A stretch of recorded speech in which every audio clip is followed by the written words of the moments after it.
السلام عليكم حبايبي، ان شاء الله تكونوا كلكم بخير. زي ما انتم شايفين كده هنعمل بسطرمه في البيت. ليه جربت اعمل بسطرمه في البيت او حبيت اعملها في البيت؟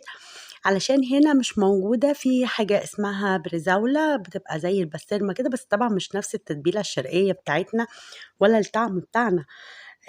إحنا بقى هنكسّر الدنيا وهننافس الإيطاليين، وهنعمل بسطرمة بتاعتنا تنافس البرزاولة بتاعتهم.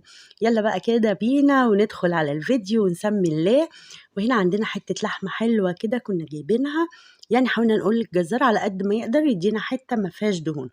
طبعًا ما فيش جزار مش هيدّيكِ دهون، بس هو يعني إيه على قد ما أقدر ما اعتراش فعلًا دهون. المهم هناخد حتّة كده تكون متساوية كلّها، أو يعني حجمها قريب من بعضه.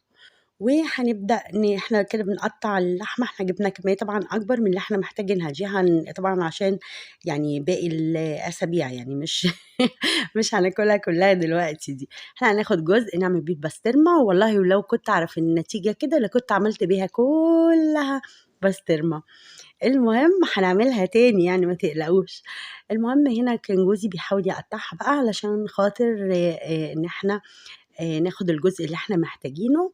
إحنا هنعمل جزء طولي كده زي ما بتشوفي شكل البسطرمة كده ومتعلقة، إحنا هنحاول نعمل كده. فكان بيحاول بقى يخلي ويضبّط ويقطّع، وهنشوف بقى دلوقتي بقى إيه وهو عامل نَفْسه جزار. بس بجد تسلم إيده. هو أنا ساعدته، بس يعني هو اللي عمل بصراحة مش أنا. المرّة الجاية أنا اللي هاعملها وهانافسه وأقول لكم طلعت اللي أنا عملتها أحلى والّا هو عملها. المهم هو طبعًا الراجل لمّا بيحُط يعني إيده في الأكل بصراحة، وبالذات لمّا يكون عنده نَفَس في الأكل، بيطلع الأكل رهيب، حتى لو أنتِ بتعمليه بجد بيطلع أحلى. ما أعرفش إيه السر يعني، يمكن عشان هُم مش بيخشوا المطبخ كتير، فبيبقى عندهم وقت كده ونَفَس يقدروا يعملوا الكلام ده. زي ما إحنا شايفين بقى كده هو بيحاول يشيل أي دهون موجودة في اللحمة أو أي جلدة موجودة، فهيبدأ بقى إيه كده يعني زي يشفيها بقى ما يخلّيش فيها حاجة خالص. طبعًا على قد ما بنقدر يعني مش يعني perfect يعني 100%، بس على قد ما بتقدري بتشيلي الحاجات اللي هي موجودة فيها. والحتة التانية بقى دي هنبقى نقطّعها بعدين ونشوف هنبقى نعمل بيها إيه.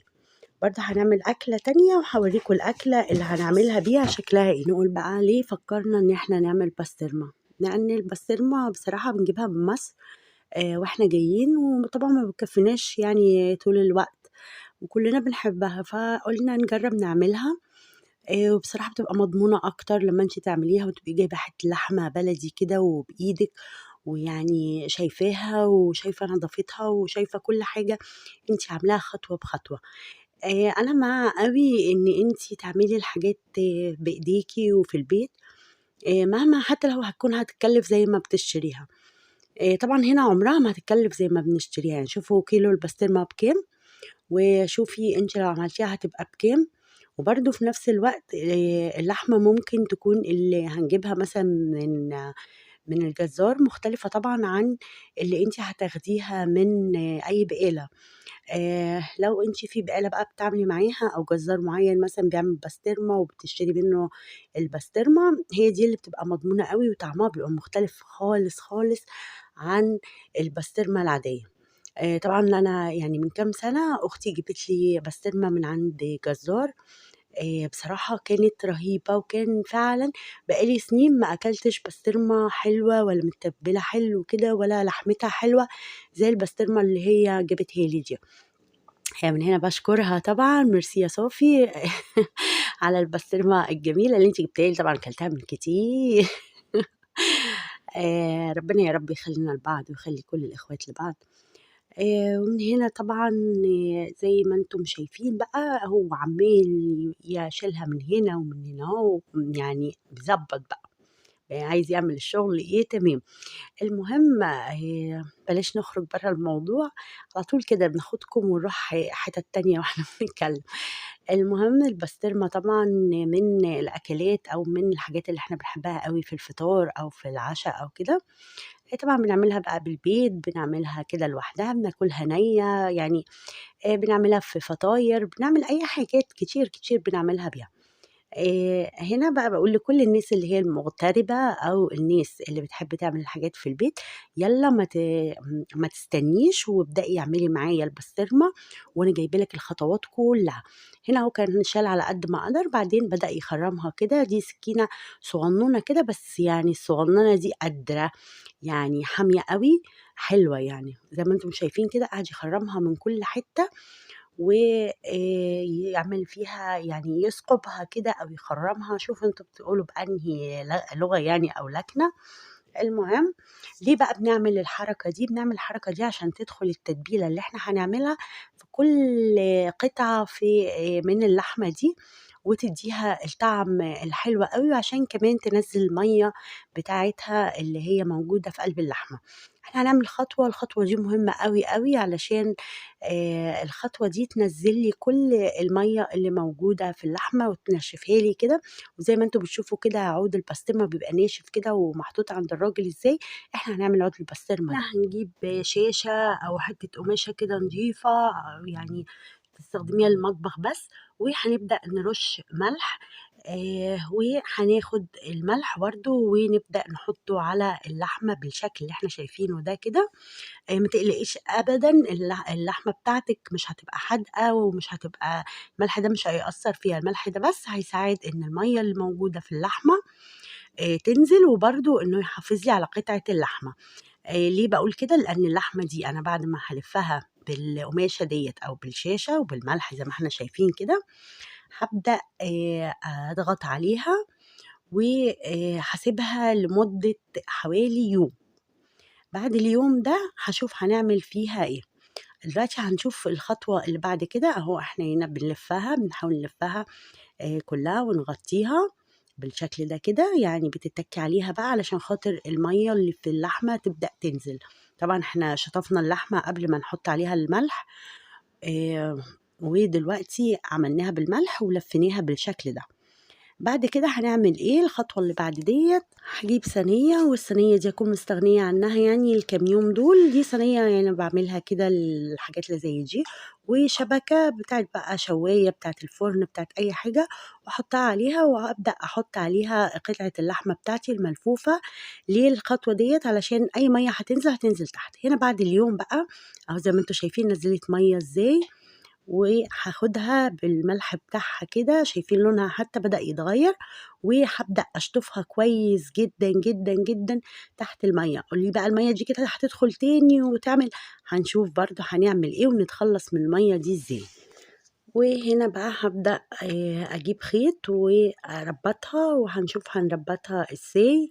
الخيط ممكن بقى تكوني يعني عندِك خيط كده نضيف ما تعملي بيه أو تجيبي خيط مطبخ وتبدئي تربطيها بحيث إن هي تبقى ماسكة نَفْسها وفي نَفْس الوقت تعرفي إن أنتِ تمسكيها وتعلّقيها وطبعًا زي ما أنتم شايفين كده قعد يربّط ويلفّها حواليها وبعد كده هيشوف يعني شوفي الخطوات علشان تمشي الخطوة خطوة، صدقيني لو مشيتِ معايا خطوة خطوة هتعملي بسطرمة بجد عمرِك ما دُقتيها في حياتِك. أنا بجد انبهرت من النتيجة، والنتيجة كانت حلوة، حلوة، حلوة، ولو الحاجة مش حلوة عمري ما هاطلع وأقول لِك جرّبيها، لإن بتبقى خسارة كتير، يعني إحنا بنجيب الحاجات غالية وبرضه في نفس الوقت بتضيّعي وقت وكده، فعمري ما هاطلع أقول لِك اعملي الحاجة دي أو أقول لِك مقادير حاجة ما طلعتش مضبوطة أو حاجة ما طلعتش كويسة وأقول لِك اعمليها أو جرّبيها. لو حاجة صدقيني عملتها وطلعت مش مضبوطة عمري ما هاطلع لِك بيها وأقول لِك اعمليها أو جرّبيها. وزي ما اتفقنا إن إحنا هنعمل خُرم في اللحمة، بس هنسيب قطعة يعني حلوة كده أو مسافة حلوة كده، ونبدأ نخرم قطعة اللحمة ونثبّتها بخيط تخين.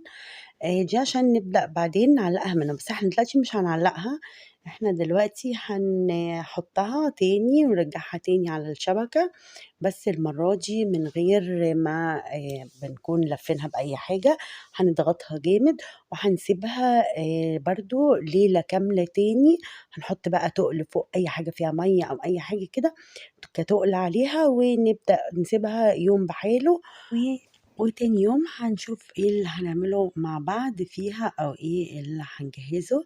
هنجهّز هنا دي حلبة أنا طحناها، يعني حمّصتها وطحنتها، وهنجهّز كزبرة ناشفة، كمون، شطة، بابريكا، فلفل أحمر اللي هو المكبب، توم طبعا كمية حلوة كده، يعني حوالي 250 جرام من التوم. فرمتهم بقى كويس، وبعد كده هحط كل المكونات دي مع بعض وابدأ اخلطها كده خلطة حلوة، وانعمهم مع بعض كويس كويس في الكبة بتاعتي، لغاية لما يتكون عندي خليط طري كده. سبب الطراوة بتاعته هنضيف عليه إضافة بسيطة خالص، هي اللي هتعمل لي زي خلطة كده أو عجينة، هي دي اللي هبدأ أستخدمها. هنا بربط بقى إيه في أي حاجة، أنا هنا ربطته في، يعني جوزي ربطه في الدولاب بتاع المطبخ، وعشان بس يبقى متعلق كده وفي مكان ايه ثابت.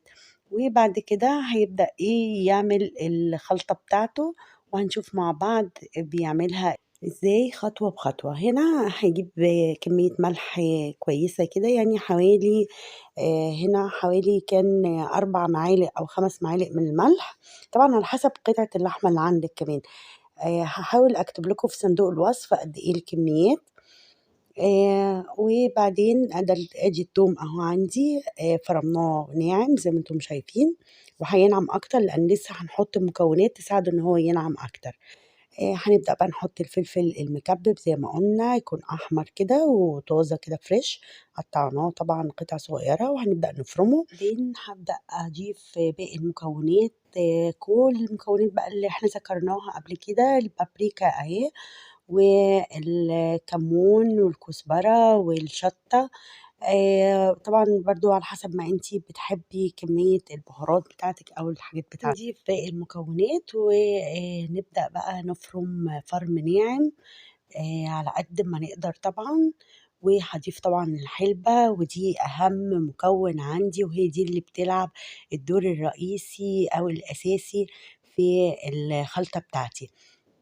هنا الغامق ده هاقول لكم كان ليه، ودي كانت غلطة مني، أنا خدت الحلبة زي ما هي وفرمتها، فلما فرمتها عطت لون غامق كده، ما عطتش اللون الفاتح بتاع الحلبة. لما حمصتها على النار وطحنتها عطت اللون الطبيعي للحلبة. طبعا أنا عشان هنا ما عنديش طبعا كل المكونات ديت، أنا الحلبة كنت جايباها من مصر فحصى، فبدأت إني أعملها عشان أستخدمها في التتبيلة بتاعتي أو الخلطة بتاعتي أو العجينة بتاعتي اللي هابدأ أضبط بيها بقى البسطرمة بتاعتي. وده الحاجة اللي هتساعدني على ليونة العجينة بتاعتي، وهي حبة مية. احنا حطينا فنجانين من المية، طبعًا برضه على حسب الكمية بتاعتِك، ما تحطّي مَيّة ما تخافيش أبدًا، ما تقلقيش، مش هتبوّظ لِك البسطرمة بتاعتِك ولا هتبوّظ لِك اللحمة، حطّي وما يهمكيش على ضمانتي.